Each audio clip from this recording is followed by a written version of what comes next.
Sarap. Mm. Tikman na natin to. Yung yema, nilagay ko dito. Kasi nalaki. Tapos, meron akong bread dito na galing sa Baker's Fair. Ayan o.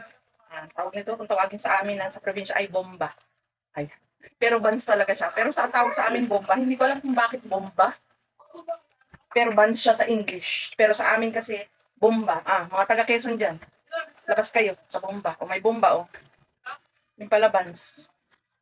Hindi ko alam kung pwede ba yung sabihin dito sa TikTok. Ayan, titikman natin. Kuha tayo.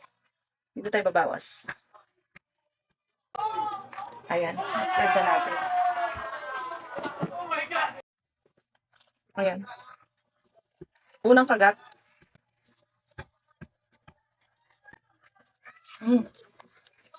Sarap.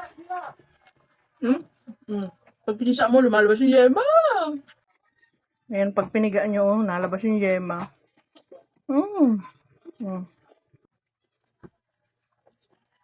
Sarap. Isang kilo na to. Hindi na kayo mabibitin. Kasi dun sa maliit, nabitin ako eh. Nabitin ako dun sa maliit, kaya may kakot ako nito malaki. Sarap. Same lang ang lasa. Sarap.